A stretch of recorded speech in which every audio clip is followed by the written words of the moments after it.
Call the meeting to order, stand for the Pledge of Allegiance. Pledge allegiance to the flag of the United States of America and to the republic for which it stands, one nation, under God, indivisible, liberty and justice for all.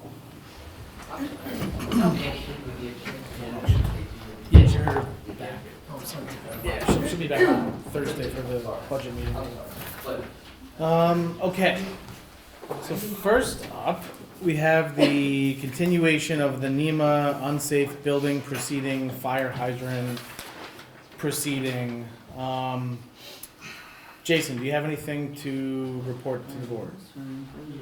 Hi everybody, so after the last hearing, so we have two major tasks that we need to working on. So the first is to sign up an engineer to work with the town engineers, and the original company, so we connected with the town engineer. They do the previous lobby work and they didn't submit their proposal fast enough. So we taken some time and to searching for another company. And so far we have another one who submitted a proposal, and we executed the proposal yesterday. So far right now we have the engineer to work with us. You executed the proposal yesterday? Yes, and today Okay. they do the site visit already. So they have the situation, they understand the situation. And they mentioned that probably they will take them like 2 weeks to calculate, do the calculations and come up with the report and to submit it to the town engineer and to Gary's department. So that's the one thing, and the other is for the last hydrant. Yesterday we keep asking them for the delivery of the last part of the hydrants, but I think they have some delivery issues, so they cannot deliver the parts soon. They give me the date is for November, so that's the date we got. And I just talked with Gary, and probably if we need to take too long, probably we will looking for the other vendor, or maybe we'll buy the new hydrants, not only the part, probably we'll get it replaced for the new hydrants, and to save some time. And yeah, in the report that there's the contractor, I request them to submit their statements as well. Thank you. Okay. So according to the agreement you have with the engineer, they can submit a report within 2 weeks. So I know that that's gonna put us past our next meeting, but I would think that the board would wanna see the report. Certainly, if you're gonna get that in 2 weeks, obviously Gary, myself, we share it with the entire town board so we can see what that says, so we don't really lose any time on this. And then obviously, once we get the report, and we can sort of have a discussion with what the next steps are going to be, because the purpose of the report is to determine whether or not your system is adequate to get the maximum fire, like the maximum water flow to put out, I guess, the worst case scenario fire on the property. Right, that's Tim, generally that's what the purpose of that is. Gary, right? Yes. So, okay, so sounds like we're gonna get that in 2 weeks. So, I mean, look, just generally, Jason has been in touch with, at least myself, pretty much every couple of weeks since our last meeting, about this. So I have no reason to believe that, as long as this guy's their engineer's gonna have this done in 2 weeks, we should be, I think, in pretty good shape in terms of at least having the report. Then we need Sean to evaluate it. And then from there, we'll have to make, next steps, but we can't do anything until we have the report and we have Sean review it.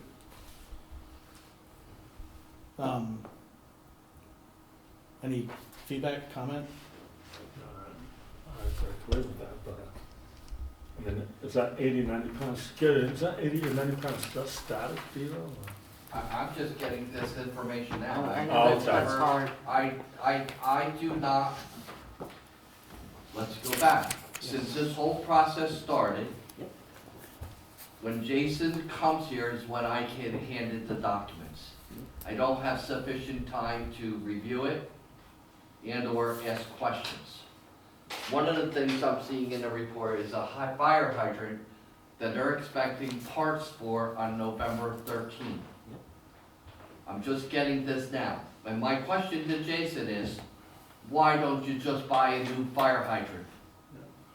Why are we waiting for parts 60 days with the school that's occupied?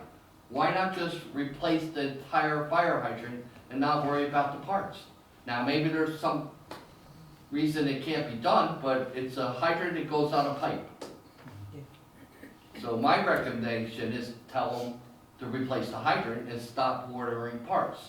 Because in there, it's saying the parts are coming from a part of the country that has been devastated by hurricanes. So can they get it trucked here?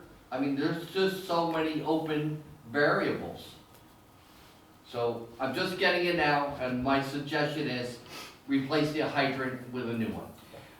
Do we know that I guess the question is, do we know that will work without? I don't know the logistics, but again, that, looking at the document, that's gonna be the first question I'm gonna ask, which is why they need an engineer that can answer these questions for me. I don't know that you're in a position to direct them to do anything That along was those just kind of lines, my question. but I think it's fair to ask them to look into it and get back to you. If there's no reason they can't replace the hydrant, I mean, surely it'll cost more than the parts, but, you know, you're talking fire safety, I would think that if you can spend money on something, And it's that new. would be high on the list. And they can come back to us and say, look, it won't work, we can't get a match, there's an old line, so that would be fine. But if there's no reason, they should replace that hydrant, and they should, it's in their own best interest, they should be willing to do that. So I don't know, Jason, what, you know, NEMA's position is on this, but we look into at least replacing the hydrant? Yeah, we're looking into this. Yeah, if you, and actually, maybe we'll hold this over till next week, and we'll have you come back and let us, I mean, hopefully within a week, you can at least have a discussion with, the company that does, what is it, Watson's Plumbing, right? They're the ones that actually do the work. Yes. So can you talk to Watson's Plumbing and Heating and your engineer, if that's what you have to do, to see if you could just replace the entire hydrant? Can I request from you, Jason, that you get this to us prior to the meeting, because I'm trying to listen to you and I'm trying to process this information, and I really wanna be able, just like our building inspector, to actually be able to have time to analyze and then come in with some better questions. Because this is dated October 5th. I know, and now it's the 8th. Well, from this, is there any, I mean, I really think in fairness to our building inspector, he really does need to get this, what do you think is reasonable, Gary? A week?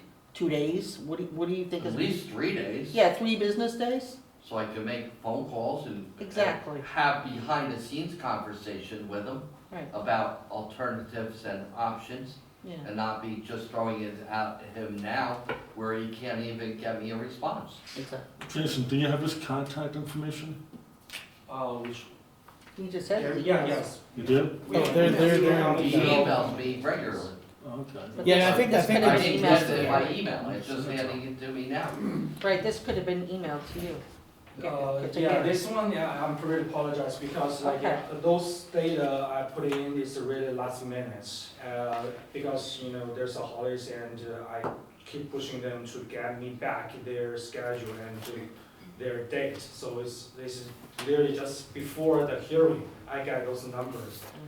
And so, yeah, next time I will do better. I will try like 2 or 3 days before to share the information to everybody. Yes. Thank you. Is there any public comment on this matter? No? Okay. Board, any further comment? We'll see you next week. Yeah, so if I could get a motion to adjourn the meeting to Tuesday, October, adjourn the hearing until Tuesday, October 15th at 7 PM. So moved. Second. Mr. McCarty? Yes. Ms. Scott? Yes. Ms. Edelman Rice? Ms. Edelman Rice? Yes. Mr. Wojciechowski? Yes, thank you. Okay, next up, public comment on agenda items. Yes. Nancy Bryan, I'm looking forward to hearing the explanations as the meeting goes on for items 3 and 4, grants. I do have a couple of comments, though. The New York Forward Grant Implementation, the Small Project Fund, it says next steps. Downtown revitalization, I don't know whether, I've kind of like lost track of things, to be honest with you, and has this already been granted, and does this include the $2 million that was applied for the hotel? Regarding grants, and will also that include apartments and ADUs, a comment was made at a prior meeting that we need to have these because after all, Cornwall schools have consistently, Cornwall schools in the Hudson Valley, they're losing students. That is absolutely untrue. I never said Cornwall schools. Well, you said the Hudson Valley, and we need to have this to keep the school districts' registration and enrollment high, and Cornwall at last inquiry that I made, not to the school district, but my own research, was at a 24% increase over the last several years. So Cornwall does not have the problem that some other schools in the Hudson Valley are experiencing, okay? Sure. Item 3 mentions projected accomplishments. 8 commercial or mixed-use buildings will be rehabilitated. 6 upper floor residential units will be created, and 4 businesses assisted. So I'm curious to hear all the details of all of that, and also the Restore New York, and it says emphasis will be paid, that's number 4, will be placed on projects, has to do with storm damage resulting from storms that occurred on July 15th and 16th of 2024. So I don't know whether that was a mistype of year, but I'm curious to see how this fits into what Cornwall might be doing, but a little concerning with projected accomplishments of where and who fits into all of this. Thank you. Yeah, I'll answer you. I think you got a bunch of that wrong, but I'll get into it when we get Okay, to those thank you. items. Okay, so if there's no further public comment, I'll move on to item number 1. Okay, so first we have a resolution for CR9, speed limit reduction amended request. You may recall earlier in the year we had passed a resolution and we had sent up the paperwork up to county, and then they had a discussion with the state. And it turns out that because the portion of the road, part of it goes into Woodbury, and you may recall this is where the property owners that wanted to, I guess, build a driveway access to their property, and they couldn't do that unless, I guess, they got the speed limit reduced. But because part of the road goes into Woodbury, the way we had submitted the forms and done the resolution, it was likely that the state was gonna kick it back to us. So we had to amend the resolution, and we're gonna have to resubmit the forms to essentially say that we're only gonna be having the speed limit changed up to the portion that's under, I guess, the town's jurisdiction? Yes, up to the town Yeah. line. So otherwise, we would have sent it up there and it would have Just just, be kicked back. yeah, it would have been kicked back. So this is just gonna be a correction of that. The EWP program, so this is the USDA,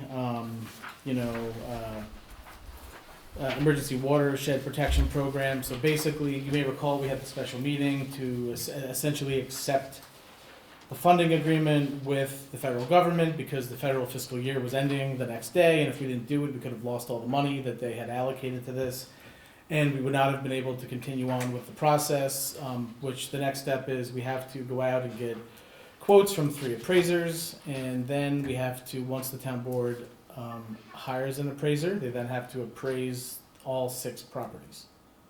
And, yeah, Do you mind? yeah.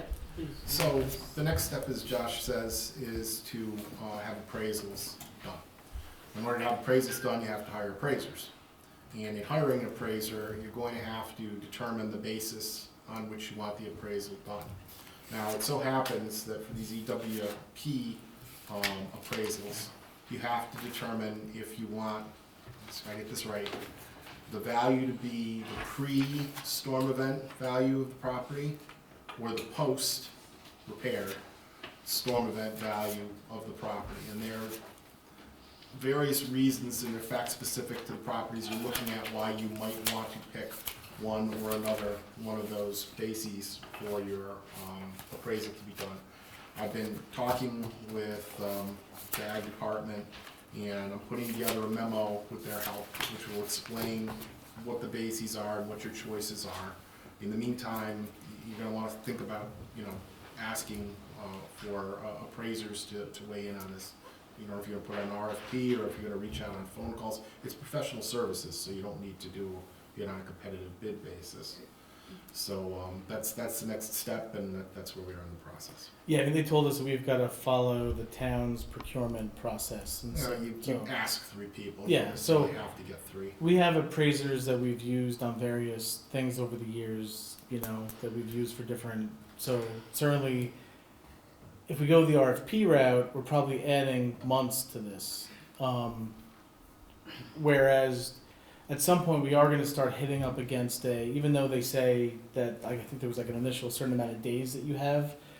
But at some point, I don't think we wanna lose 2 or 3 months to an RFP process. I think we wanna solicit 3 firms to submit quotes, maybe more if we can find them. Yeah, under New York Yeah. state law for professional services, you don't have to follow the procurement process, but when it comes to getting money from the federal government, you really want to dot the i's and cross the t's. So you don't actually have to get proposals, you just have to reach out to 3 to understand. So I do have a question. These appraisals that we choose to are we going to be reimbursed for these appraisals? I just want to clarify and make sure that is the town Do you recall, hiring? is it 100% or is it Yeah. a percentage on the appraisals? I know on the purchases, we have to kick in some, but I don't They- recall what the deal is on the appraisals. They have approved up to a certain threshold for administrative fees, and so as long as we don't surpass that threshold, so if the appraisals cost X, that leaves X for future administrative fees I'm just- that we would They generate. should be completely covered. We'll confirm that. Yeah, let's make That's sure, right, from- because I really don't want to go down this rabbit hole if No. we're shelling out. When I do my memo, I'll also Thank put in you, I appreciate information on that as well, but even if it was the percentage like that, it's 75% that they pay, and Yeah, I wanna say the administrative Something like fee, I think the allowable fees administrative would be- costs are like 75 or 80 grand. Yeah, or as more. long as you're underneath that, that should be completely covered, but we'll confirm. Yeah, I really, Yep. yeah. Well, we couldn't explore any of this until we agreed to the NOFA, so. No, I'm no, no, saying that's- yeah. I'm not disagreeing. I'm just trying to make sure that, Yep. So can you reach out to these firms and at the same time confirm what the reimbursement rate is so Yes. that at the next That's- meeting, we know what that is? Thank you. Yeah, I mean, I can't promise I'm gonna have 4 firms by next week, I'll try. And I don't know when you were planning on having the memo, I'll but. have it for the next week's meeting. Okay. Yeah, look, I'll see what we can do as far as getting Okay. costs, because I mean, look, they're gonna have to look at this too and probably consider what they're gonna charge for this, given that it's like, this is, I guess, what you would call like this is like 6 properties. Yeah, but they're all residential. Residential property appraisals aren't that difficult to put together for an appraiser. If they're commercial, I might sing a different tune on that. But, they're gonna give us a rate, and then you tell them the basis you want it done on. I don't think that's gonna affect the rate they Yeah, I don't charge think at, any but- one is any more work than the other. No, It's I just- don't yeah. either. Can I ask another question? Would the complexity of the appraisal be more if you're asking like the post-storm? I don't believe that it would, now unless the facts are harder to dig up as far as that goes, but Okay, we'll find out from the okay. appraiser. I think it's I know gonna be a each single document rate, and they're is just something gonna wanna know the that's basis you documented. want it done on. Okay. Can I ask a question? Is that okay? Sure. Okay, so who decides when, or I guess who decides what you guys are gonna decide for the value assessment? If it's pre-storm or after, is that up to you guys to decide? Yes. The only reason I'm asking, because I know, like our neighbors on Hasbrook, I believe their square footage is now less than it was pre-storm, because right now their downstairs isn't finished. Oh, sure. So now their value's down, you know what I mean, it's gonna be lower, they don't have a kitchen.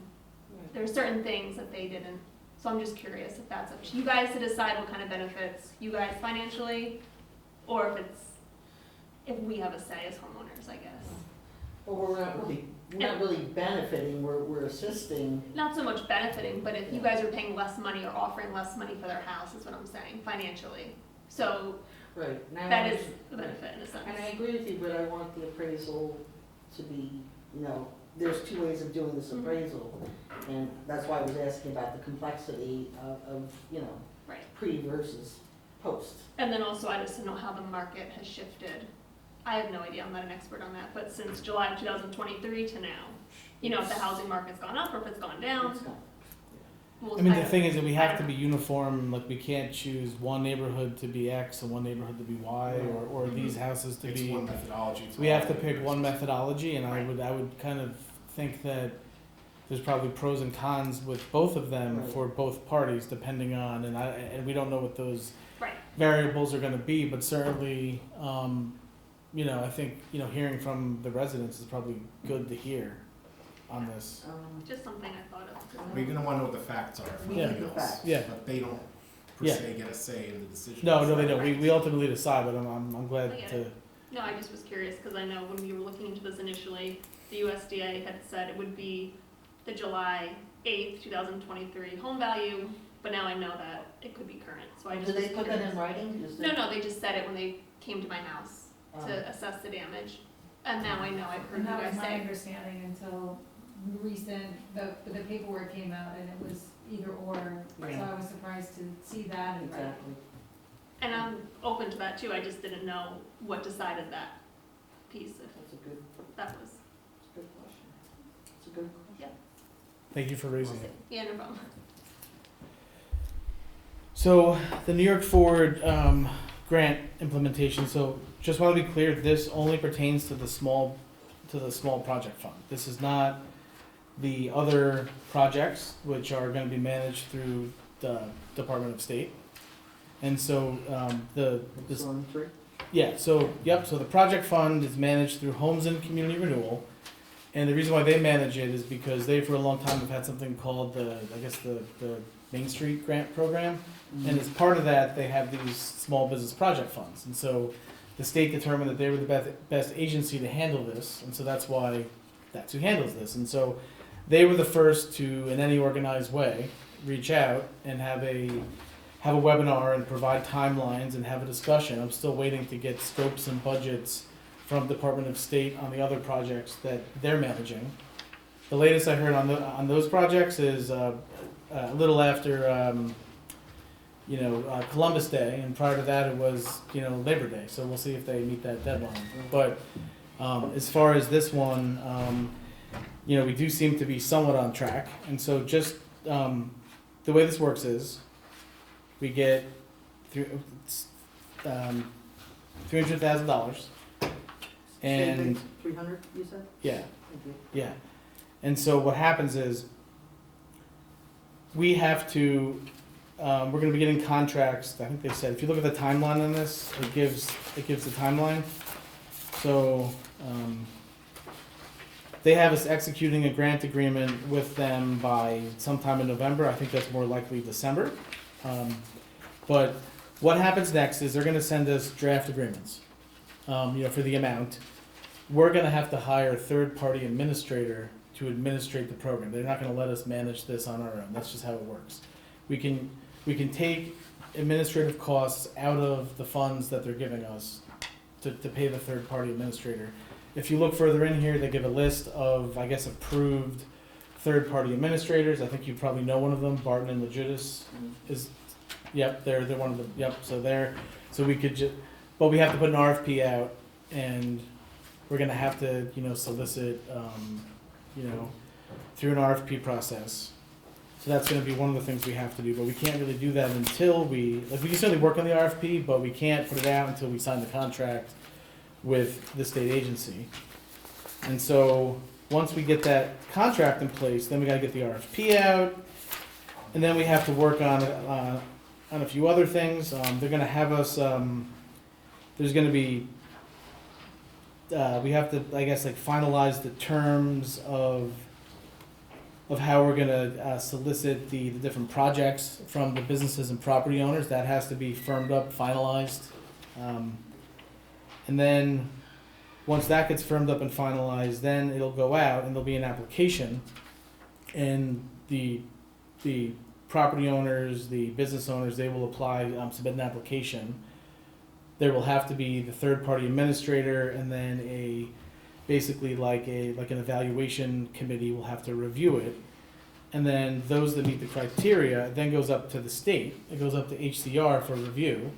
And after they do some further, environmentals, some other projects to make sure it meets the guidelines, they will then green light it. This is on a reimbursement basis, so the property owner, small business owner has to lay out the money, and there is gonna be, I think, a 10% match requirement to this. I forgot the exact terms of this, but, 10% by them or 10%? no, by them.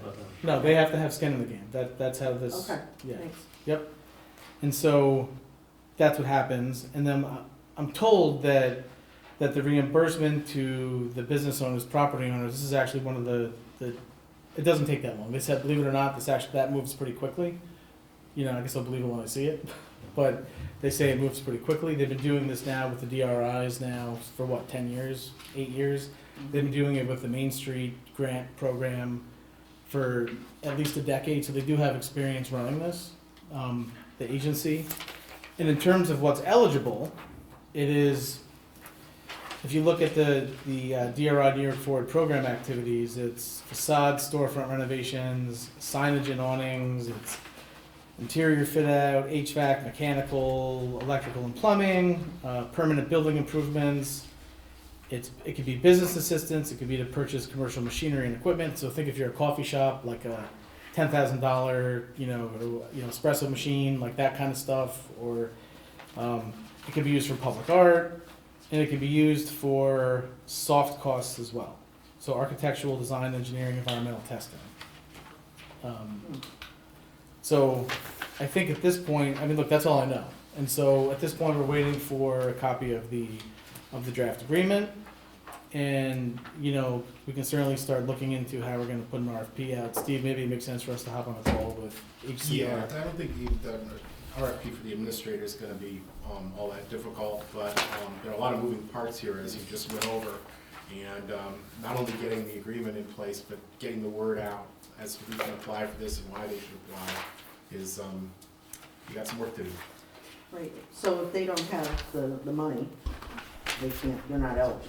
Basically, they don't have 10%. If they can't come up with Come a up with the money, percentage, they're eligible, they just aren't gonna be able to participate Right, okay. because they don't have the funds. Yeah, look, this is like, but I will say, so when we were submitting this back last year, I have like 15 letters from business and property owners on Main Street with what I think are eligible projects.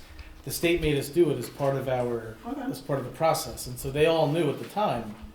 It's mostly established property owners and small business owners between the village and the town. So I do think, like, most of them should be The able to. village and the town, okay. Well, yeah, because Okay. it's the project area. We're managing this, Okay. for both parties. But this money is for the New York Forward project area, which is basically from, Donahue Memorial Park all the way up through Cornwall Plaza. Okay.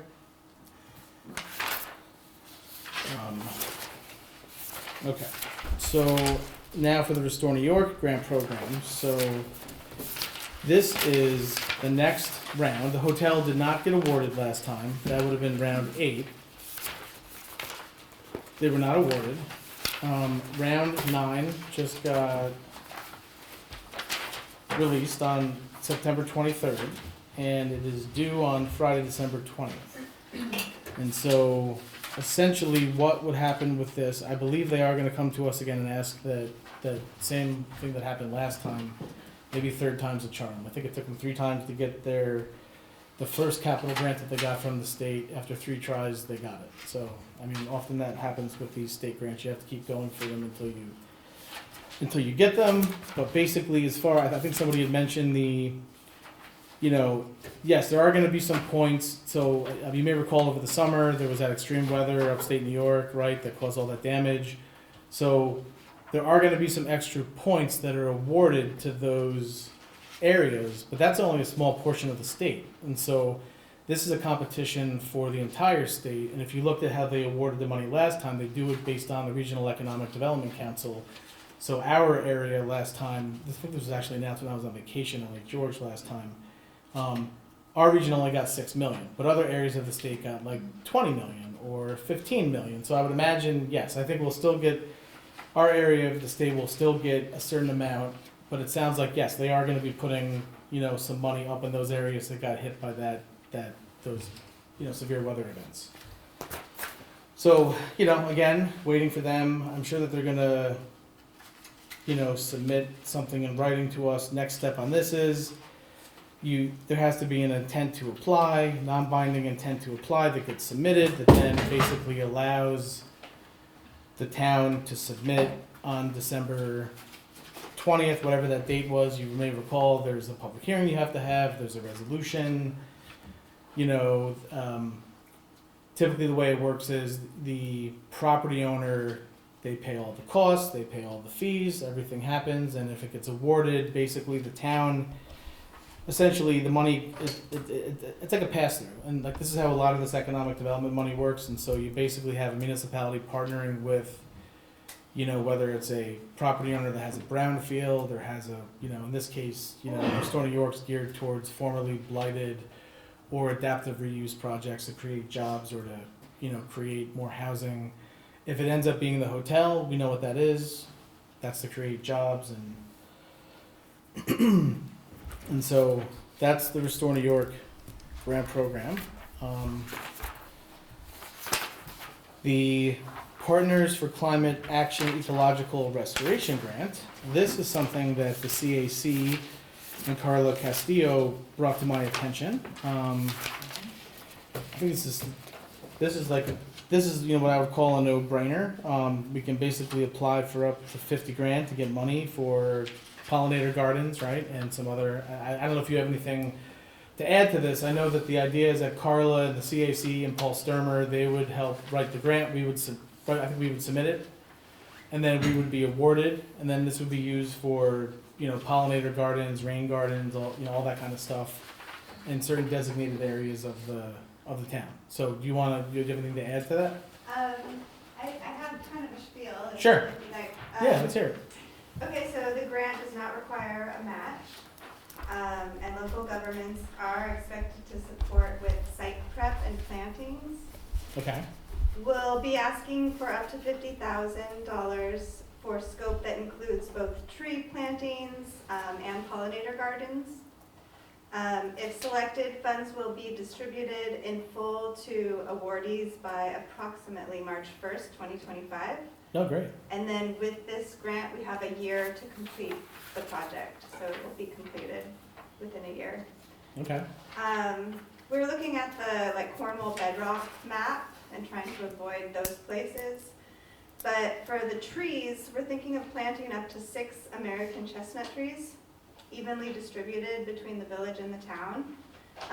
And the reason we want to get full trees instead of the smaller whips is because they'll be stronger resistant against deer. Okay. So we'll need to find places where we could plant large trees. And then for the pollinator gardens, we want to bolster the pollinator portion of the New York Forward grant. And given the earlier timeline, this would happen as early as March 25 to March 26. We feel like we could create kind of a proof of concept. Sure. And we'll use the action guide prepared by the Pollinator Hudson Valley website. And exact locations are still to be determined in time for the application submission. And we need to provide these exact locations for the application. And I believe it's October 25th? Yeah, deadline is October 25th. Do you know if they have to be plotted on a GIS map or none of that? They seem to be really low-key about Okay. most of the parameters of this application, which is nice. So I think as much or as little as we want to provide would probably be okay. And whatever we decide, it will be within the confines of the New York Forward grant and Sure. be highly visible. Another part of the grant encourages community engagement. So we're thinking about signage, connecting with children's programming, connecting with high schools for volunteer hours. and long-term, like an incorporation of citizen science into school curriculum. And we are also thinking of Main Street plantings, and possibly working with the Cornwall Garden Club with the existing planters that are already so beautiful along Main Street, maybe incorporating some natives in there. And then the maintenance question is we might possibly need protection against deer. So a deer fence, either like a temporary deer fence situation, weeding and watering, community. We're hoping to do the weeding and watering kind of like organized by the Cornwall Youth Garden Club and the CCAC. We would be kind of like the volunteer coordinators to create schedules for weeding and watering. And then the last thing is social media, like to really pump up that for the grant for the community involvement. Okay. Yeah. Okay, cool. So also I want to put in there for you guys, if you're going to put in for this grant, I see that it's also now approved for nonprofit 501c3 organizations. And you know a lot about the Cornwall Clinic Crew, correct? Okay, Yeah. cool. So they need a lot of help.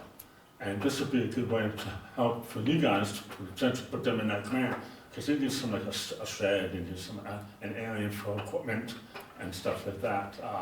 So it'd be nice if you'd like to reach out to them and then maybe incorporate them into this, potential grant, this eligibility for this Partners Climate Action grant. I think it'd be a wonderful thing that you guys get involved with them. Because you need a clean environment, clean land to actually grow plants and stuff, and they're the people that do that. I also suggest, since you're mentioning the Cornwall Garden Club, well, I do think that out of respect, you should actually send a letter to them since you're using their name publicly, so that they know that this is going on. And as an organization, they have to decide whether they're going to participate or not. So I think it's important to communicate with them. Part of the strategy is to reach out to all these potential partners. I know, I just suggested because they were named publicly and I want to. And I want to bring to your attention about the Cornwall Clinic Crew, because even though it's a small amount of money that they're looking for, but the item that they need is so vital to their existence or their continued existence. Yeah. Mr. Supervisor, if I might, Sure. I attended the cleanup crew's meeting before I came to this meeting, and one of the things that they were very anxious to do is to partner with the town in some ways to go after grant money. So I think they would be a willing partner. Great, okay, that sounds great. Yeah, I would say that, look, as also a former grant writer myself, I mean, certainly, getting the partnership letters, getting letters of support from all of these. I mean, I think Carla gave this to me last week. So I think look, the 25th is coming up pretty quickly, but if you need help with any, contact information for any of these, entities, certainly reach out to the town board. I'm sure we can help, connect you to get the letters. Whatever you need from me. And then obviously in terms of the site preparation, I mean, that's pretty easy. I mean, that's just having our, highway department or buildings and grounds, scratching out some of the areas or, doing some of the work that has to be done with if heavy machinery is required. But I think it would be good to know where you plan on putting these. I would almost say that you should, do you have a map of the New York Forward project area? Yeah. Because I would say you should probably plot those in there and then, link back and mention that in your grant, because that might, I don't have to tell you. That's Paul, this proof of concept Yeah. idea that we can maybe get a sort of a head start on the New York Forward implementation by doing a smaller but earlier project that has somewhat the same focus. No, this would be great, because then we could kind of see, because the New York Forward project anticipates spending quite a bit of money on this, so it would be good to see how it works out before we invest all that money into it. And to be clear, we're doing inventory this weekend, or through this week, so we found out about this, Carl asked. It's been a very quick turnaround. We met on Sunday, put together like an action plan. We're doing inventories of the New York Forward grant location this week. So Okay, that Carla, when she comes, she'll be at the town board meeting next week to do her CCAC, yeah, whatever, the notes or whatever, like the update. Mm-hmm. And the intent is to have more info, more details, since we'll be able to have wrapped our heads around it. So you'll have more info. okay. Thank you. And Josh, could I ask a question before we're done here? Yes. I don't know how much or how little you and Carla have discussed this, but just for those who don't know, the Cornwall Youth Garden Club is technically part of the town through the Recreation Department. This grant allows, as you said, 501c3s, but also municipalities to apply and other entities too, like schools, churches. So would we be applying through the town? Or like, can Cornwall Youth Garden Club do that? Can CCAC do that? Because our intent is that this is sort of a joint application from those two entities, the CAC and the Youth Garden Club. So I think ultimately it's gonna come from the town. You could certainly mention like the town of Cornwall, however we do it, but ultimately, I think the town is the body that's applying for this. I guess we just have to determine, how it's ultimately gonna, I guess through the budget and through the, the narrative or whatnot, but I think it's gotta go through. I don't think any of those entities can apply on their own because they're through the town, so I think the town is technically applying for this. Right. And we can mention the Cornwall Youth Garden Club and, I don't know, I guess we gotta look further. Well, both of those organizations, those groups. They're both are tied to under the- the umbrella of the town. Yeah, so really the town's applying for Right, this. correct. That's what we were Exactly. planning and hoping for. Right, so, that's okay. what we were. Right. Yeah. Just so there's no surprises next week. No, the town's definitely, my understanding is that the town's applying for this, and then ultimately we would have to also, so I guess the question is, should we pass a resolution saying that we're applying for this and X, Y, and Z, or do we, we should do that, so maybe we'll get that When on. you apply and when you accept, Yeah. you should have resolutions. Okay, Yeah. so we'll have that on for next week then. Okay, number 6, vacant property registry and fee schedule. So I'm gonna turn this over to you, Steve. Okay. In New York State, well, probably nationally, certainly regionally, there's a problem of either foreclosed upon properties, both residential and commercial, or damaged properties, and sometimes just abandoned properties because they get run down, becoming derelict. Nobody takes care of them, and they become a blight on neighborhoods. They really drag down property values. They can attract, vandalism and delinquency and, rodents and things along those lines. And New York State initially tried to provide relief in regard to this problem by enacting a vacant and abandoned property registry. It's run through the Department of Financial Services, it's statewide, and it requires foreclosed properties to be reported to it. It exempts certain commercial properties from the list though, and it doesn't really have teeth. What happens is if somebody if property's on the list and somebody complains to the Department of Finance or the state about property on the vacant and abandoned property registry list, the state will reach out to the last property owners, or if it's in foreclosure, the mortgagee, and tell them, look, there's problems with the property, you really need to clean this up, but they don't commence real property proceedings against them. They don't seek injunctions, they don't seek fines or anything along those lines. So municipalities do have property maintenance codes, and so if the grass is too tall or if there's garbage on the property, you can certainly go after derelict properties that way. But to kind of supplement or expand on the state's idea of a vacant and abandoned property registry, municipalities have started enacting local vacant property registry laws. And I've looked at a number of them, and they all have basic things to say, and I'll get to that in a second, but they're all over the map as to the amount of fines and whether there's going to be money escrowed or what the terms are for the municipality to take action on a vacant property.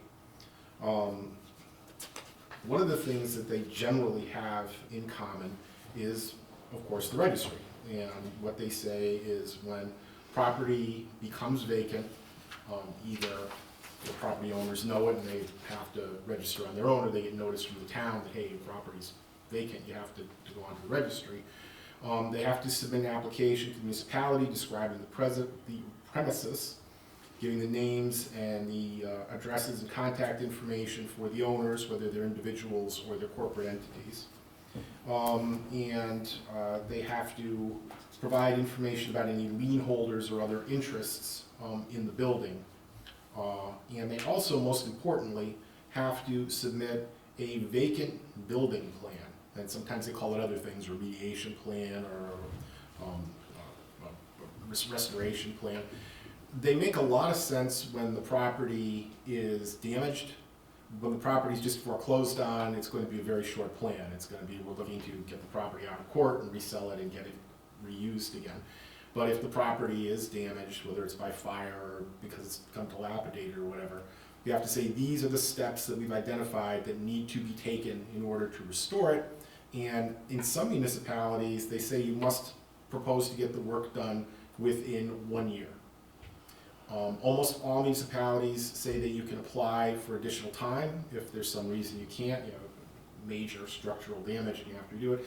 Some say you go to the building department, some say you go to the town board or village board, but they all have this requirement: you register and you have to submit a plan and you have to do it within a fixed amount of days. And if you don't do that, then you're in violation of the town code and you're subject to prosecution in justice court for fines and so forth. In addition to the vacant building plan and registration, municipalities charge fees, and there are two types of fees that get charged. The first one isn't really a big deal. It's when you go to register, you have to pay some fee to cover the administrative costs of the municipality and maintaining the registry and checking on the properties and reviewing the restoration plans. You know, there are a couple thousand, a couple hundred, whatever it may be. You have to come up with a calculation as to what it is you think it's going to cost you to run this program, and then you charge it through. The other fee, however, is much more important and usually much more substantial. I've seen municipalities like Hempstead, for example, down on Long Island. They charge $25,000 to $35,000 for this, and it's an escrow.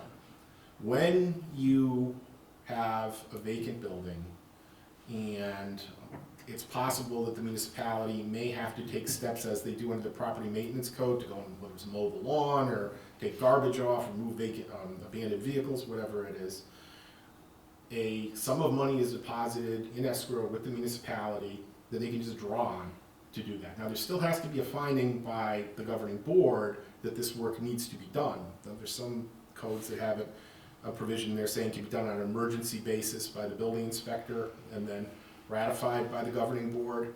But the point is, there's a pool of money set aside, unlike property maintenance cases where you go and do the work and then you levy it against the property.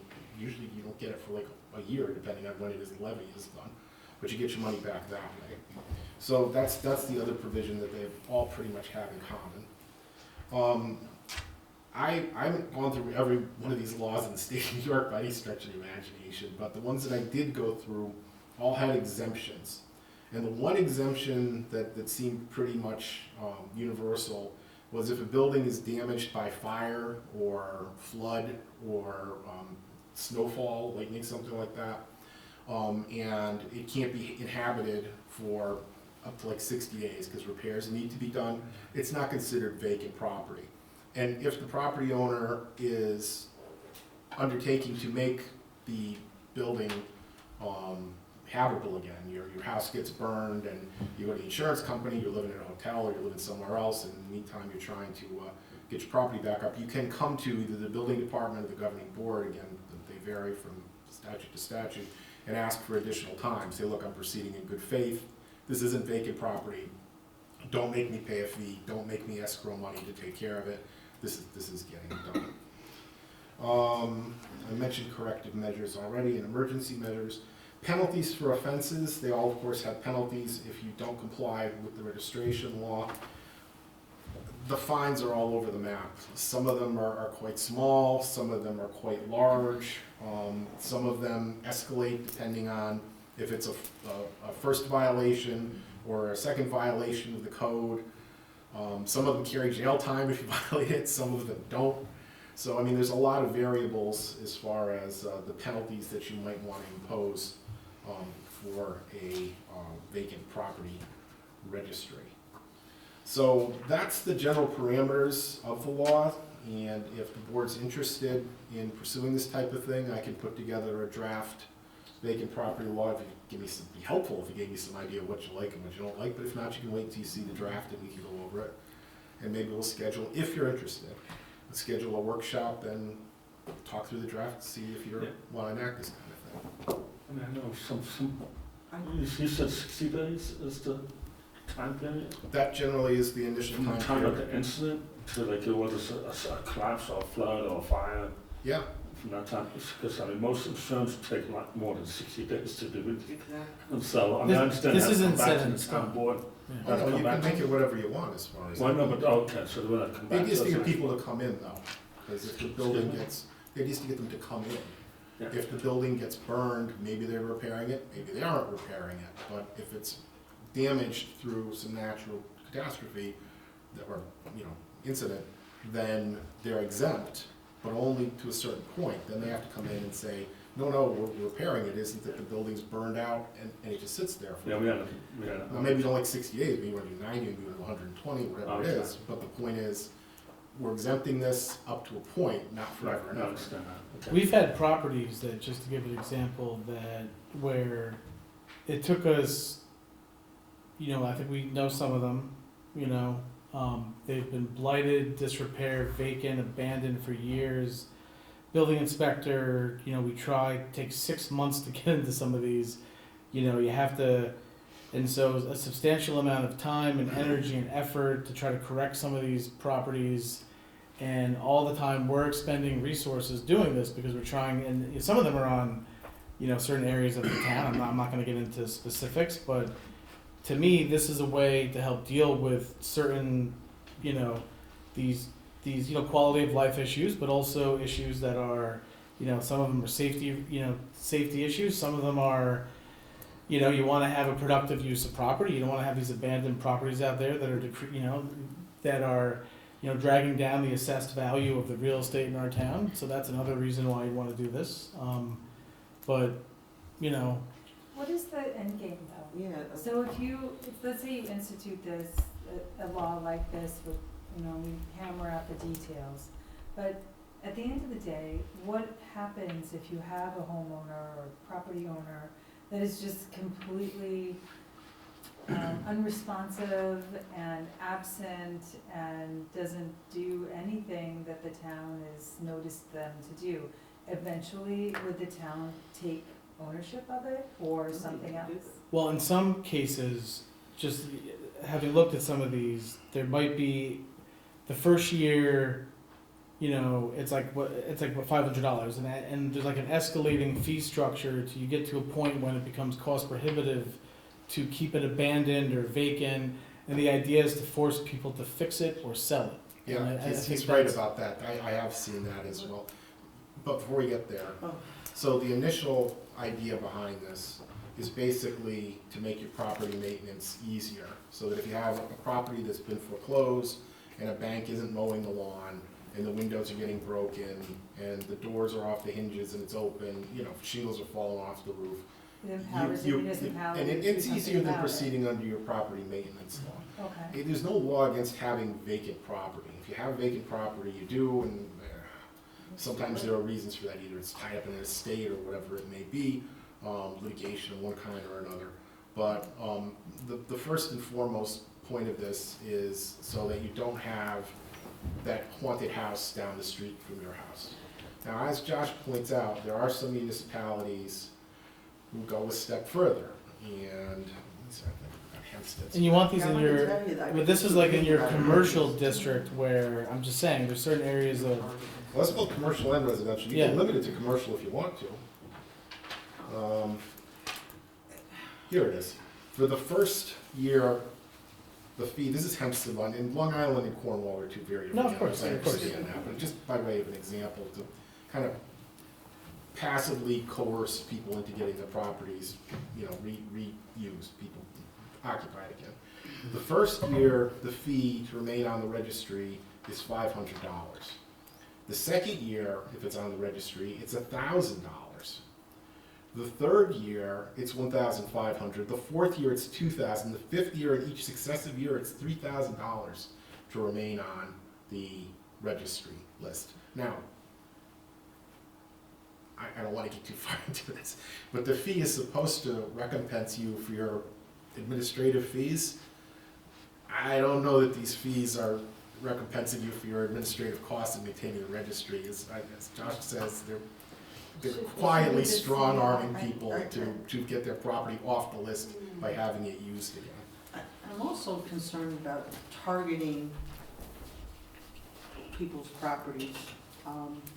I do think in Hempstead, I think it was in Long Island, there was a lawsuit. It was a auto repair shop that was targeted because it wasn't desirable in that neighborhood. And that person was forced out, moved someplace else. And what happened was, again, people in the neighborhood didn't want this particular business. He wound up suing, and the municipality was responsible. but it wasn't vacant though. This is, I'm saying that's What not I'm the- saying is this, I'm just concerned of where we're I think that because. I think this kind of statute or local law is directly targeted to vacant properties that are in need of attention, so we don't get to the point where they're blighted. Okay, Because if you have property Are there in properties your in my neighborhood house? that, that are. I'm just asking. No, it's just I think it's just a policy decision. There are empty properties in Cornwall, but to the extent that we have tried to work with the property owners in an effort to conduct certain repairs or do certain inspections, if you speak with the building department, they can give you examples of those properties that exist here in Cornwall in different neighborhoods, not just one. And it has been very difficult for them to work with these property owners in order to ensure the safety of their adjoining neighbors. So these things are important from a safety aspect if you have a prolonged vacant building. Now, when we had in Hidden Glen, we had the grass mowing issue. So that's something, and nobody knew who owned it for how long. And Do we whatever. even That do wasn't even- abandoned though. It wasn't abandoned, Someone but it else. wasn't owned by There was a chain anyone, and of it was a custody dispute foreclosure. between They had a the, tenant in there. There was a Yeah. divorce dispute. Right, but then the dispute was it was an illegal tenant because it was actually owned by the bank, and these things were not known to the town because the town has no mechanism to become knowing of these things. So, I guess my thing is this isn't a randomly pick, it has to go to the building department or our inspector in some way has to identify this. You just can't randomly say. the way I this is would the- envision this I'm would be, asking Steve for just, if I could legally. Well, yeah, it would go through the building department. How Well, else could you? I was gonna give an example, so like earlier this year, we sent out notices for fire inspections to every covered property in the town of Cornwall. And then Mhm. the building department started working down that list and started doing inspections. There were properties that took 6 months to get access to, and I would think they could identify based on just this, the annual or every couple of year fire inspection letter, because it often is the case that these abandoned buildings, or in some cases you don't find out it's abandoned until you go and try to do the fire inspection, and then they say, oh, it's abandoned, we're not. But anyway, they could easily put this list together based on what they're already doing. I would think. Well, you send out a notice and the person Yeah. has to come in and register as far as Yeah. that goes. Right, but it would be, I don't want to use the word instigated, it would have to be initiated by a violation, correct? So you just ran, like, if you The didn't like what the laws- front of the the law building looked would like, you just, I'm sorry, go ahead. so you're saying if you didn't like what the front of the building looks like, you could, No, okay. No, vacant means vacant, there's Vacant. nobody in it. it has to be vacant, can't be spinning in a building. It can't just be ugly. Can't be- Okay, thank you. I'm No, just. you're It's not an ugly no, house. you're It allowed to have cannot ugly be ugly. buildings. Yeah, you're Well, allowed. I That's know, subjective. because there are people. It has to be an objective evaluation, I would Exactly. imagine, especially if you're going to hand it over to the building department and not a discretionary elected official. Right, So you, if you're going to do this, you would want to put, I would think you'd want to put it to the building department because it would be a law that could be followed and would have no discretion to it. okay. So that's appropriate for government actors to be able to engage in that function. And then the objective question is it abandoned or is it not? Now, one, the other thing, if it's like, say, in foreclosure, right, it's bank owned, that's a different situation, because what can you really do to the bank? I guess what I'm saying, if it's bank owned and it's. Tell the bank to pay for The you bank guys would- to mow the Well, lawn. good luck. Yeah. I know, because like, I know with foreclosures and things, like, there's properties that have just, I know, I have there one hasn't really on been a Payson mechanism. that's been in this. I could actually think of 4 or 5 properties in the village alone that are just in this state that everyone's trying to figure out how to deal with. Yeah, And but that building's owned or not, I don't know if it's occupied, but it's definitely owned by somebody. there's a few that are, but anyway, like I there's- guess what I was they're- saying, if they're- it's bank owned, would it be any different from, say, someone who just owned the property and wasn't doing anything with it? Like, say, The lives- triggering event is a vacant. violation. it's vacant. It's Vacant, either not a violation, it's just uninhabitable. vacant. Uninhabitable, it can't be used because it's got a burned hole in the roof or the wall's knocked out or whatever it is. Or the property is habitable, but nobody lives there. Now, nobody lives there doesn't mean that it isn't somebody's residence and they just happen to be down in Florida for Yeah. 8, 10 months of the year, or out of the country or whatever it is. That's not a vacant property. Yep. It's gotta be a property that people are not residing in. Now, some of those, well, the way the law would be written, if the board goes forward with it, is that when it's vacant, the property owner has an obligation to come forward and register within 30 days or whatever it is. If they fail to do that, the building inspector, and it's not a violation not to do that, the building inspector, if they don't do that, would then issue them a notice, hey, you have to register, and if they don't register within 30 days after that, now you can take them to justice court and fine them. I think I need to see more of. Well, if you're interested in going forward, it may not be. I just.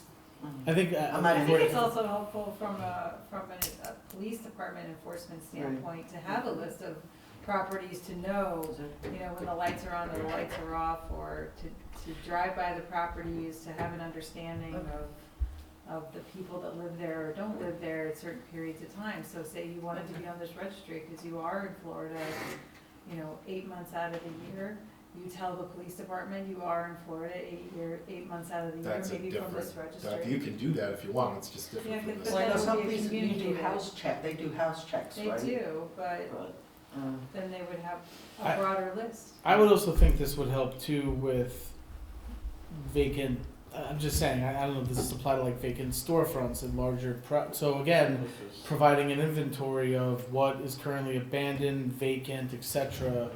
across the municipality. I don't know, I happen to think that would be helpful from a, from a public safety, law enforcement, I think what's being lost here is the purpose, Josh. So yeah, maybe- that's why I'm so trying to get it, I'm perhaps- sorry. Perhaps in the next go around, if you could prepare something that not only articulates the policy reason for implementing another law, but also maybe some supportive evidence of that. Some identified properties or some identified issues without identifying the property, if you don't want to reveal that, just so that the board members understand the legislative purpose. No, I will happily, That would be helpful. I could give you the, Because we really don't have any documentation to, I agree with you. well, Yeah, maybe because Steve was, send out an email to the board, or, not right now, but, you Right. know, when you have some time that further explains the purpose. I know you and I have had discussions about it, I understand, the concept, but maybe some written materials for the board would be helpful. yeah, I can give you some, bullet points, and I will just say that larger towns and cities use this as a tool to make sure that they don't have blighted and abandoned properties cause public safety issues or reduce the assessed value of, or make it less attractive in their downtown areas. So it's both an economic development and a public safety tool used by cities and municipalities. I'm just saying that's generally why it's done. But I'm happy to give some examples of municipalities and some bullet points. But that is Yeah. basically why it's done. Thank you. Okay, so BD Terrace Pump Station, real quick. So I thought this was gonna be easy, but it never is. And so basically, the surveyor, we're working through to see, based on a revised survey, if the, part of the county's property is big enough and appropriate to locate the pump station. And this is what Sean told me. So basically, they're like reviewing a revised survey. They're not sure if it's gonna work out, but we'll know more once it's been further reviewed. Sean is having a discussion with Ryan McGuire and the DPW and the county engineer. So I guess more to come on this. So we haven't solved it yet. Okay, the next thing, and this is just the start of this discussion, but as you know, we've been talking a long time about what to do with the pool. And so before I think we can make a determination on what to do with the pool, we need to have options and costs and designs. And so John Petrosini, who did the initial pool evaluation for us, what was it, last year? And I know we've spoken about this, and you had asked for, you're gonna wanna see, okay, what's it gonna cost to repair it versus replacing it? Right, because this is only for Well, replacing. Yeah. Yes, but again, no engineer is gonna do any detailed work on that unless we sign a task order for them to do that work, right? So I know we have to, so one of the things that, and we're gonna have to amend this task order, cause right now this is just, replacement. So what we need to do is we need to repair, replace. I know that some other communities across Orange County have decided to go with splash pads. So maybe we wanna see a splash pad option versus, replacing. And then, I hate to say it, but number 4, it might just be that we're not gonna have a town pool, and maybe that, so, what does it cost to demolish it and get rid of it and just keep the kiddie pool, right? So that, again, but those all have costs, and so the goal would be to hire John. I've spoken to the town engineer, this is not their expertise. They have recommended that it is John Petrosini who is basically being hired by every municipality in Orange County to design splash pads and pools. And so this is the guy, he did the last report, and so if the board, so before I have him amend this, I just wanna know it sounds like we want the repair option, we want maybe a splash pad option, and we want a replace option. And then a demolish and not have a big pool option, so I guess that's like 4, right? But in order for us, I think that to actually have a good discussion and to invite the public into this, we need to know costs, we need to see what that would look like. So we're gonna have to spend some money to get there. Or, if the board doesn't wanna open the pool at all, and that's a decision you feel like you can make without having knowledge and having this done, I suppose we could do that as well, but I think, for me, I can't make a decision as to what we're doing with the pool until we have more information. I totally Yeah. agree with you.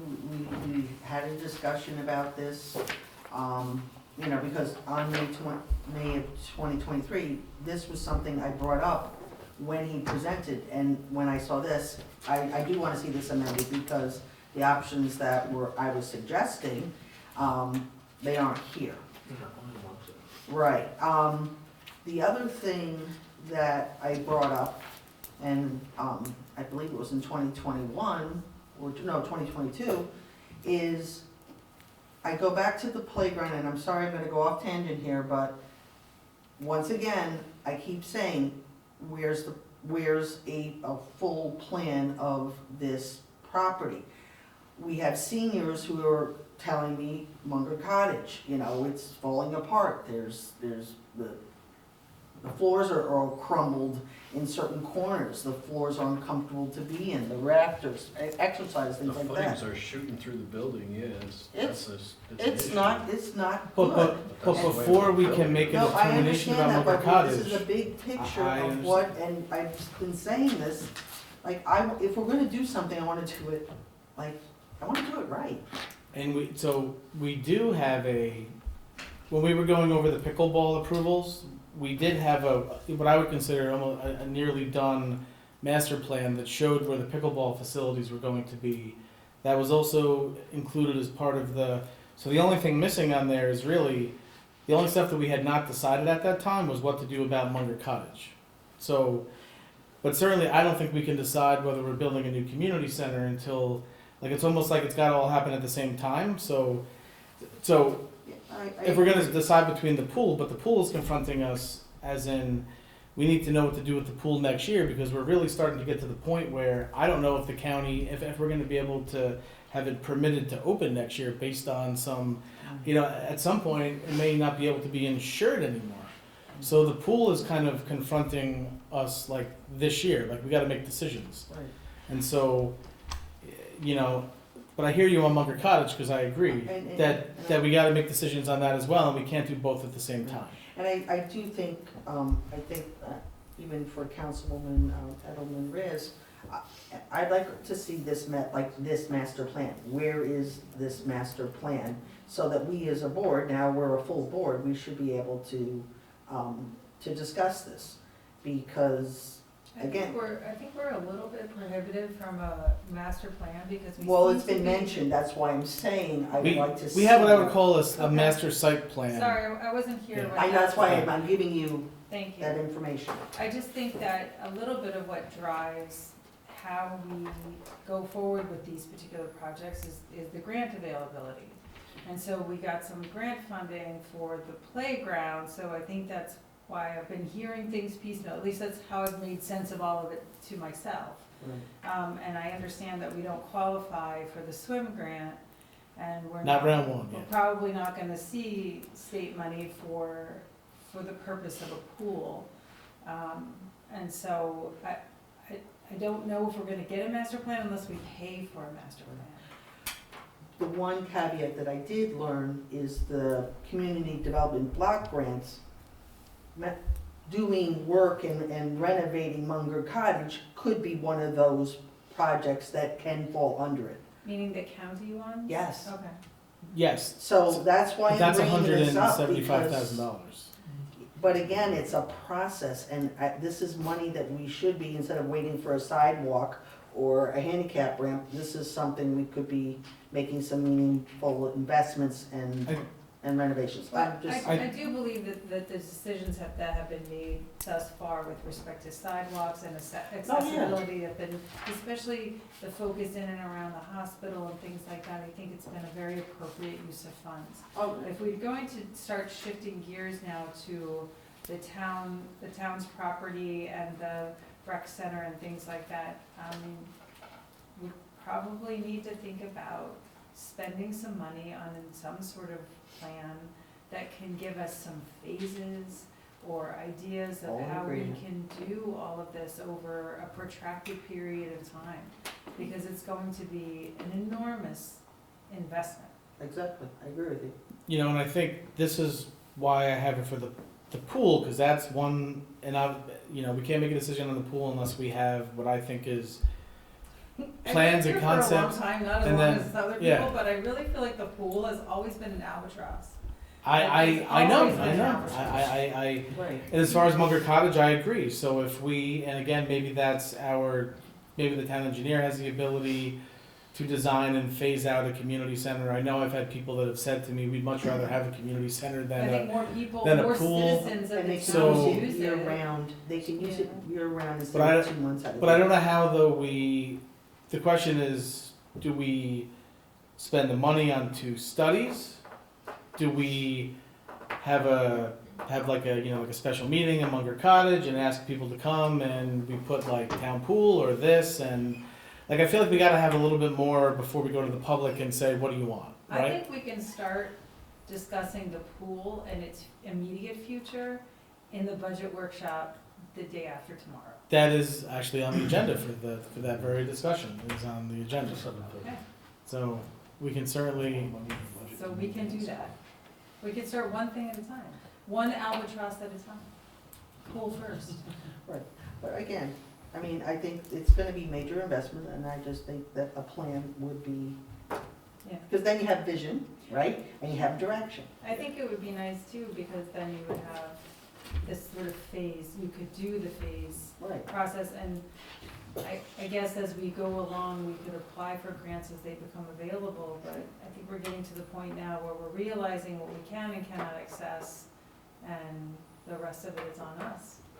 yes, and I would agree. Actually, we're not gonna magically get a $10 million grant for a new, like, YMCA or a new, We understand that's, okay. The kennel agreement, Town of New Windsor, Town of Cornwall, this will be on for next week. This is just the annual agreement we have to house our dogs over the winter with the Town of New Windsor.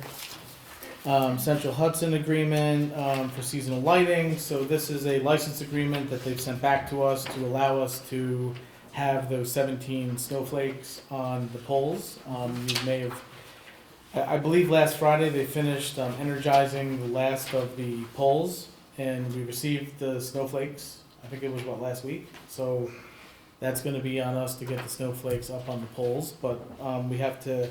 So this will be on next week for the town board to authorize the license agreement with Central Hudson for those. The police department. The police chief is requesting to purchase a Safe Pace Speed Tracker Plus from Traffic Logic Corporation for $3,626. I think he showed what they look like.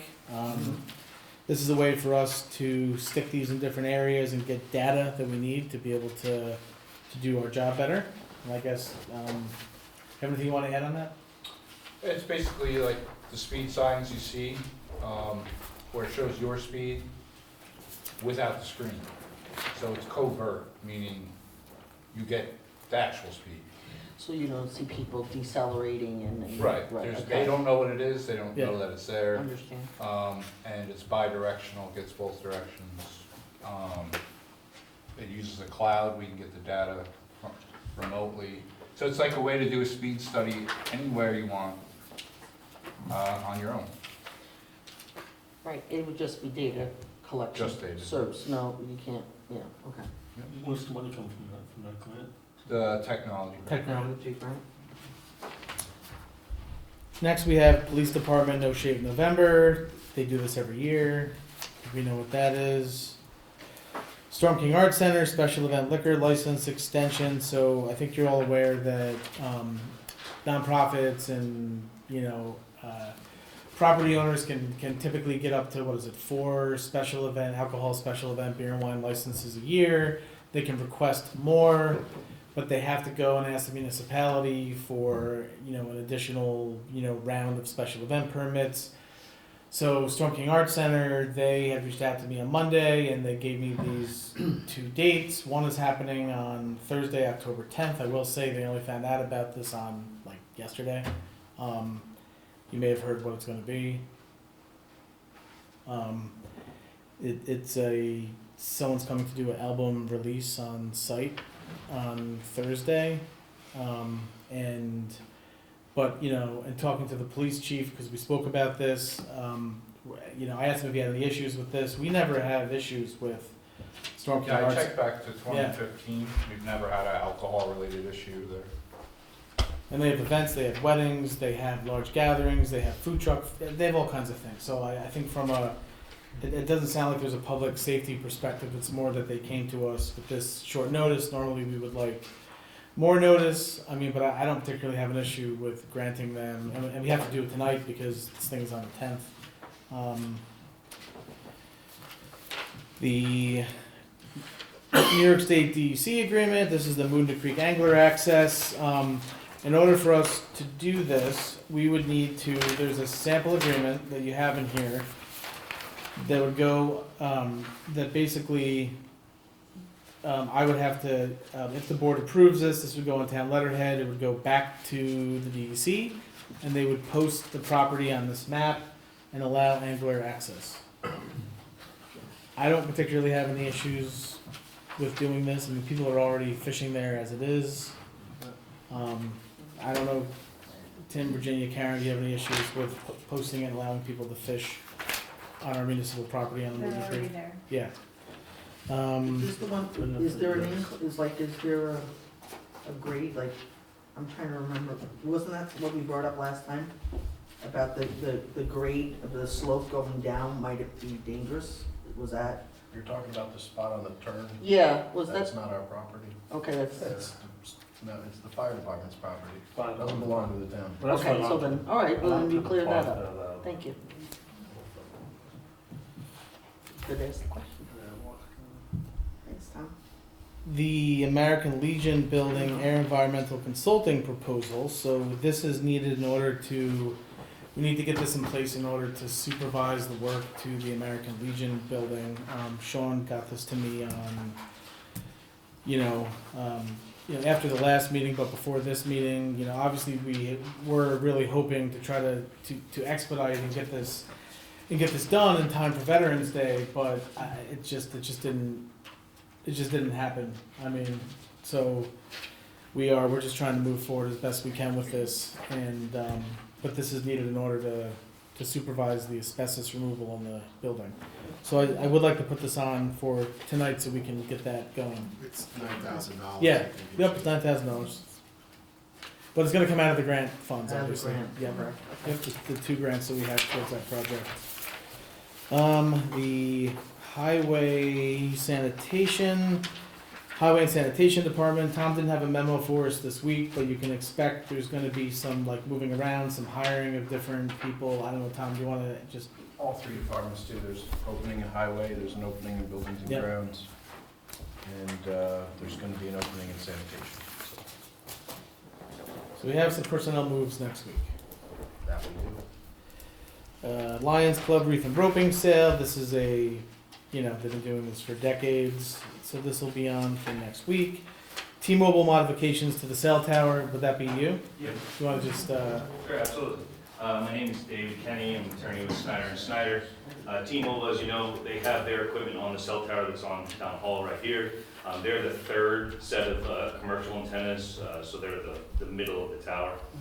So they're replacing all of their equipment. They have 9 antennas up, so they'll be replacing 6 antennas with new antennas. 3 of the antennas that are existing there will be relocated onto new mounts, so they're replacing the mounts there to support the additional weight of the equipment. As also, the mounts are needed so they can position the antennas exactly where they're beaming the service. The application's being reviewed by the building department. Just here tonight to answer any questions the board may have. Do they climb or use a crane? I believe they're gonna use a bucket truck. It's the only access we have to our police department, so we just ask that the road remain open at all times. Absolutely, we can communicate that, and then sometimes they do climb, but they won't use a crane, it'll be just a bucket truck or climb. Understood. There should be enough room. I think so. questions? You wait on the report from the building department. If anybody has any questions, you may have them after you see the report. But that's about it. They issue a report to you as to what they're doing, and if it seems to you appropriate use, they already have a lease for use of the tower, then you just make a resolution to approve it, and it's as simple as that. Okay. Pretty straightforward, sorry for waiting so long. Okay. I actually did the first zombie law in Portchester when I was a village attorney, so vacant property registry hit close to home.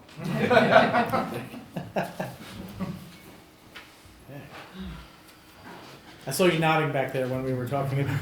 Yeah, and one of the best points is if you have foreclosures, they can take up to 6 years, so actually having the right person, like a property manager that you can actually call, that's was 90% of the win for us in Portchester, but each town does their own thing. Yeah, thank you. Thank you.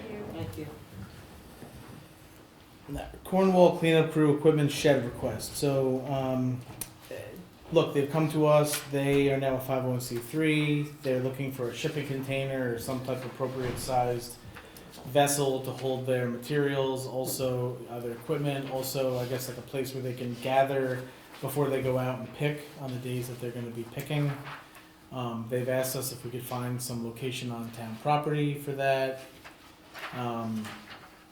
you know, I know just from conversations, I think Tim has had them too, I think they were looking, I guess, back by buildings and grounds, where I think we actually have other, you know, organizations have containers too, so this isn't something that, you know, Just getting to the point where we're running out of room for our own. well, that is true, so I guess, again, this One would thing to be, think about, we got the Okay. 4th of July that has 2 containers, Garden Club has a container, some other group has a shed. Okay. is there a better, No, we just Spot? might have to think about it. There's also complaints from the people on Bar Ave that. it Yes, looks I've like a, spoken to some of the railroad people on Yard Bar back Ave. there, so maybe a plan as to how we move forward with it. They okay with the trail that's coming up onto the property? I've noticed there's like a trail that goes, is it Bar Avenue? Yeah, I mean, kids, I would imagine it's. No, it kids looks like it's walking pretty too. well, no, it's pretty well designed. We'll have to go back and I'll show you. I mean, there's a trail behind their shop that we drive. No. I'll show, it's in the back where the garden club shed is to the left of it. There's a trail that goes Oh, yeah, right I down a mean, little people- bridge. there's It's quite, People that walk their dogs through there every day. quite elaborate. Okay.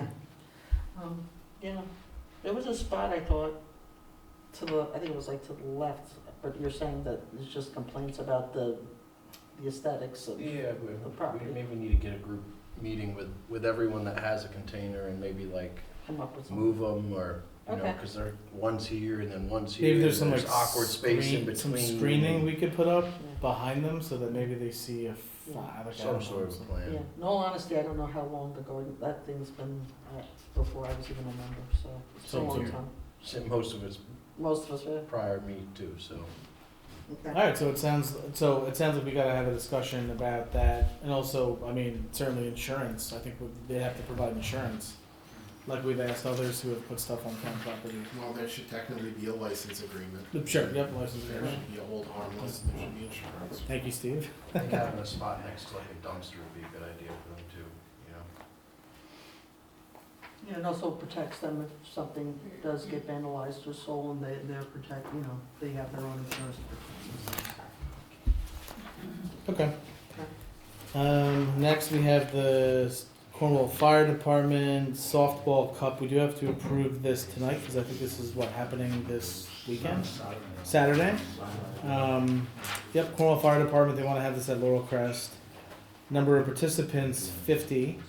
So I don't think it hits, right? It was gonna be 50 or, what were we gonna, well, whatever, they're public safety, so. It's we'll- between, They're public safety, you know, so. between Cornwall and Cornwall. Okay, so they can deal with the public safety aspect, I They think. can talk to Kurt Hahn. Yeah, yep. Okay. So that'll be on, the provided insurance, Plus, it's only one place and no road closure. yeah, yep. We've got the Cornwall Girl Scouts, this is the Girl Scout yard sale, October 19th. You know, that's, we can do that next week, I mean, it's not that we're gonna not approve it. We do this out, and they also got the 27th too, this is the trunk or treat in the parking lot. We have the, okay, this, I gotta give you something on this, sorry.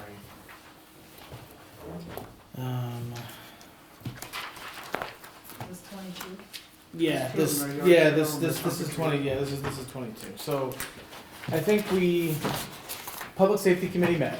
I don't know if you've had a chance to talk to Kurt about it at all. I didn't speak with them, but I read his email. Okay, so, look, basically, and I'll just like hand these out. This is, okay, James, so this is what Kurt put together on this. There's no, I guess, concern for public safety. It's more that there's still some stuff have to be worked out with Primo's and Canterbury. I think those are two sort of like, you know, issues with businesses that I think has to be worked out that haven't been, you know, like where the road closure would go. You know, do you push it up to Torrey so that you don't have issues with like Prima and Ciolito Lindo? What do you do about Canterbury, because it is on a Saturday and they're open on Saturday, so that's kind of a, you know, that is something that would have to be, you know, worked out. There certainly is a cost factor, you know, because obviously you're gonna have to like have trucks to block off the street. You're gonna have law enforcement, so, you know, Tommy did give Kurt, I guess, the FEMA rental cost or whatever the calculation is. I'm not really, as far as I'm concerned, the cost that I consider is the police and the, you know, the garbage pickup and, you know, the highway department overtime. So there's that piece of it, that we have, you know, that we would have to consider for the event, you know, that we have with every event. And, you know, we do about, if I look at what we've done the past couple of years, we've done about 3 to 4 closures on Main Street a year. And I think so far we've had, I believe we did one, the Chamber had one. Well, no, they had 2, right? No, Fall Festival and then the school patio. yeah, but I believe, They didn't, did something else with the art walk. yeah, you The art did thing. close down for the art, so Yeah. you've had Yeah. 3. That's 3, 4th of July. 4th of July. There's an art festival in May. Yeah, but that's, 4th of July is about a temporary closure, right? How long does that, it's not the whole day, right? The parade, It's a lot of the day, but not the whole day. well, it's the parade and then it's shut down from Willow through Main Street, Yeah. Willow 4 to p.m. to 10 Curie, p.m. Yeah. Willow to Curie, Willow. Alright, so let's say we've got about, we're averaging about 4 to 5 a year of these. You know, The road car closures show. on Main Street. I mean, it's not Main Street, but So can someone remind me why that, I know we've talked about this before, I wanted to wait to see what came out of the public safety meeting, but I'm still not understanding why we have to close the road. I know they're planning on having a horse and carriage ride as well, but that's, That wasn't there. that's yet, being, well, no, but that's a new, that's a new thing, that was discussed in this meeting, that's been secured, so there is a horse and carriage ride that's being added to this. You're gonna have people on Bridge Street that are gonna be taking photos with like Santa Claus and other things, so I guess the question is, you know, if we're not gonna let them close it off, then they certainly can't have horse and carriage rides, so that would have to go away, and then we'd have to determine. do you know the snowflake lighting? I kind of figured that was gonna take place on that night, but I was told now it's the 29th by the revitalization. I've not committee. determined when that's gonna take place. That could easily just as happen on that Saturday, or it could happen on Friday. Well, But I mean, think people were concerned about the Saturday because it directly conflicts with the village tree lighting ceremony. the snowflakes lighting? No, Well, the if we were small, going to just do this event. something on the 30th, that is the same night as the village tree lighting Correct. ceremony, which I think would be fine if this shop small was sort of finished by dusk, which makes sense, because if you're having a horse and carriage ride, that doesn't go down in the dark. So, I guess I'm just not understanding why it's going past dark, we're not doing the snowflake lighting, there's a tree lighting in the village, there's a lot going on.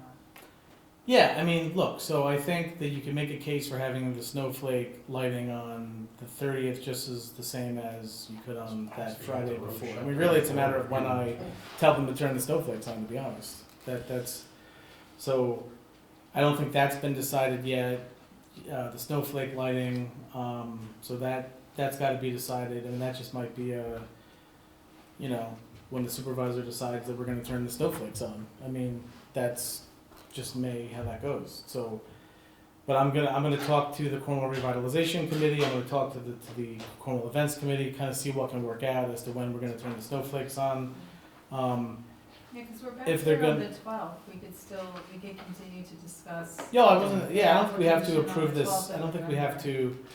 We don't have to approve this tonight. I just wanted to make sure that you got this, and maybe I can get some people from the Cornwall Events Committee to come on, you know, the meeting next week, and we can talk about the time, because Because a lot of these businesses that are listed, that, other than the restaurants, they're closed by 6 o'clock. So, well, but I think we need to hear what conversations are. Have some of the businesses have said they're going to stay they open. okay. So I think that's Yeah. what. Yeah, some of them, for example, like Cornwall Sweets, they would work, they'd have hot chocolate and cookies for the kids. And, I think a couple of the shops did, you know, they were open, they'd offer like, you know, cheese and crackers and things like that, just to try to, because the 30th is actually small business, am I correct? Small Yeah, business. small. So you're trying to Shop promote small small, Saturday. you're trying to promote that. And I can understand you're trying to throw in the snowflake perhaps the same night, but, you know, I also agree with your point. You know, I don't want to. Because the village has its own business district, and I don't want to Exactly. appear to be in competition, because we are not, we are one town. So. No, I don't think we're in competition. I don't think, you know, again, not to rehash this, but there was never any, what I would say was not clear from the beginning. I think you could equally say that both entities were planning at the same time, and they both kind of got firmed up around the same time, and then it became who was going to maybe decide not to go first. And I think the village decided to do theirs, and we decided to do ours. And I think that it's not fair, probably for either to decide. The village could just easily have their tree lighting on the Sunday as well, but Shop Small is only on this one day of the year. So, I mean, Shop Small It's changes time. it's been a confusing thing altogether. So- It is very Then that, confusing. then now this. so I think I mean, it's that, all good stuff, I- let's all I- agree, like, It- everything yeah, that's no, going it on is- is it is really all- it great. is all good. It's just, I don't want it to be in competition with Right. one another, because we have a lot to offer each other, and you wouldn't wanna miss out on people from the village coming up to Shop Small Saturday in our Exactly. business district, and I certainly don't want competing snowflake and tree lighting, Josh, I'm gonna go on record right now, please don't let them compete. It's almost like these But I committees also, are- I also, the point is, it seems that, Dawn has appeared before the town board, and I guess I was under the understanding that the special events was running this event on They're- the 30th. they're working on it. It's yes. getting it's getting confusing. Well, there's two different entities now, Yeah. everyone broke up. Well, Yeah, so the village special events committee is planning their own thing, and the I town's think we events should committee is support the planning small their own business. thing. Yeah. And so this is, you know, we had tried to avoid all of this by like kind of combining and working together, but it just didn't work out for whatever reason. But And we so- should, then, if we're gonna keep it, then we're gonna close the street, we should really narrow down how Canterbury Brook is impacted. Yeah, oh yeah. And then no. pre-Mansalito Lindo, so that they can have an outlet for deliveries and the like. We had talked about that in our meeting. We talked about both those, Prima and Cielito Lindos would be closed at Willow, so there'd be access for parking on both sides of Main Street there and a walking distance. We had also talked about Canterbury Brook coming through Purdy's Lane.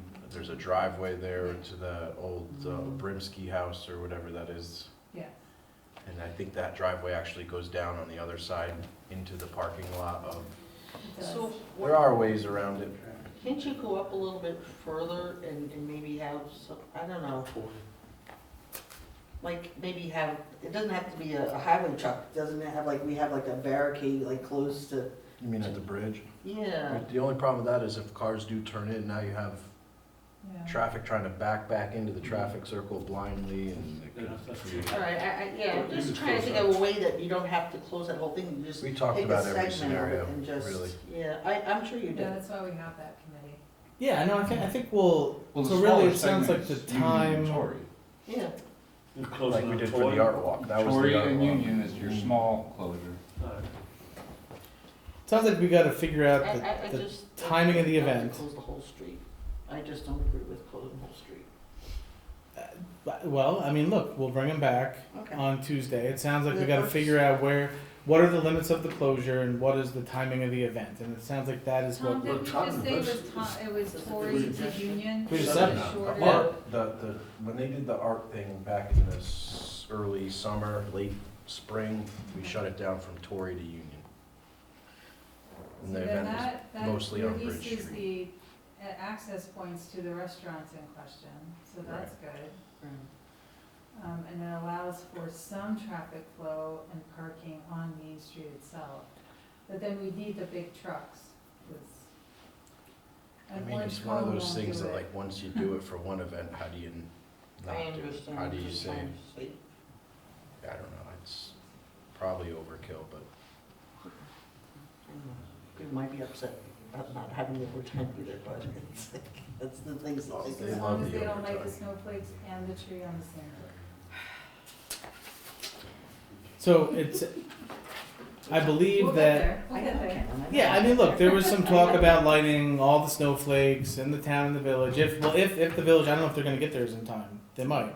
there's no way Um, with Central Hudson, there's no way. So, yeah, I think that's not likely, but, you Thank know, you. there's some I talk just about wanted- doing something, the chamber wanted to do something the night before on Black Friday, and, you know, and lighting the snowflakes, but if we're the only ones lighting them, you know, again, I think there's more to figure out. I believe that the events committee is meeting in the Uptown Butterhill space sometime in the next week with the businesses to go over this further. And, you know, we could, I mean, look, there's time. I mean, Yeah.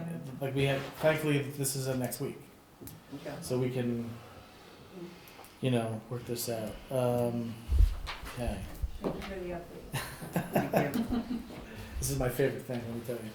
Well, that's what happens, it's the holidays there. Well, everyone's well intentioned, that's the best. Exactly. They are. Everyone has been They're well. volunteers, I get They're it. everyone's very passionate but well intentioned about That's this. right. This is how I would How I like them. describe it. Okay, so, just I guess two more things, just so you know, next Tuesday, Major Michael Sims, instructor of American Politics at West Point, bringing his local government class to our meeting to observe. The mayor and I have kind of been, the mayor attended a class, I think it was last week or the week before. I zoomed in virtually to a class a couple weeks ago, and they asked a bunch of questions about how, you know, local municipalities, local politics happens, all of that.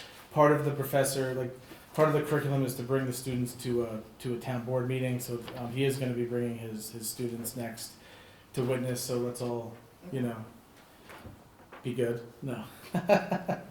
And then they're also going to be identifying a problem or an opportunity in the town and the village to work on for their final semester project. I don't know what that is yet, but I guess it's I a. think we just talked about it. That's fine. I think that would be Coordinate the perfect. holidays. Coordinate the holidays, Coordinate the committees. just like every other family. Yeah. Coordinate the All the holidays. Yes. Government has the problem, families have the problem, same.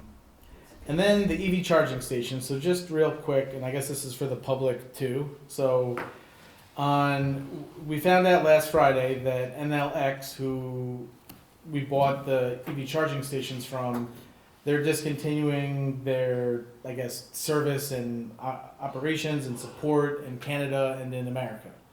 And so that means that starting on Friday, we believe that they're still going to work, but we don't. But part of the issue is that the software still works. That's through EV Gateway, which is through Real-Term Energy.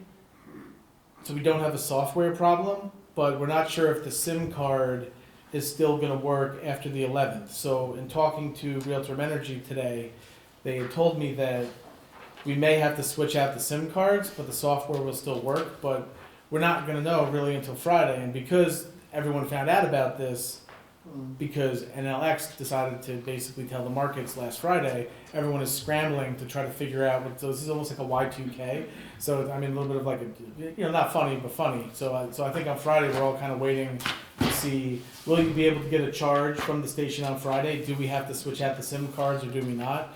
I'm hoping we don't, because if we have to switch out the SIM cards, and yes, Real-Term Energy, they're waiting to see what's going to happen too, because they just found out about it. There's not like enough time to like, you know. But they will assist us in this.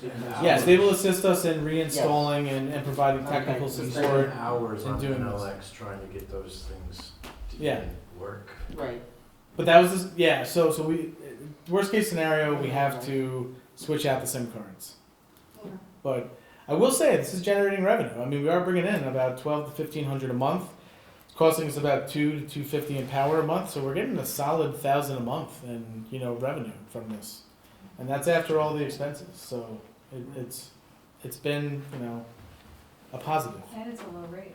It is a low rate, It's a yes, low rate, and it is. people are, there are regular users, so. So okay, public comments? No. All right, so now for the special meeting. We have the Storm King Arts Center. So if I could get a motion to authorize the Storm King Arts Center to have a special event liquor license extension for these two dates, Thursday, October 10th and Saturday, November 9th. So moved. Second, Mr. McCarty? Yes. Ms. Scott? yes. Ms. Edelman Reyes? Yes. Mr. Wojciechowski? Yes. Next, I have the American Legion Building Air Environmental Consulting proposal. If I could get a motion to authorize this proposal for $9,050 for asbestos consulting. Okay. Mr. McCarty? Yes. Ms. Scott? Yes. Ms. Edelman Reyes? Yes. Mr. Woodhouse? Yes. Next, I have the special events permits, Cornwall Fire Department softball cup. Can I get a motion to approve? So moved. Second. Mr. McCarty? Yes. Ms. Scott? Yep. Ms. Edelman Reyes? Yes. Mr. Woodhouse? Next up, can I get a motion to approve warrant number 10? So moved. Second. Mr. McCarty? Yes. Ms. Scott? Yes. Ms. Edelman Reyes? Yes. Mr. Woodhouse? Yes. Public comments, anyone? No? Next, can I get a motion to go into executive session to discuss the status of the CSEA contract negotiations? So move this one to take more than 15 minutes. Second. Mr. McCarty? Yes. Oh, yeah, and also to go into closed session to seek the advice of, confidential advice of counsel. Thank you That's for also the, 15 minutes. doing this. I promise. Mr. McCarty? Yes. Ms. The Scott? polls. Yes. Ms. Edelman Reyes? Yes, Yeah. for the. Mr. Woodhouse? Yes.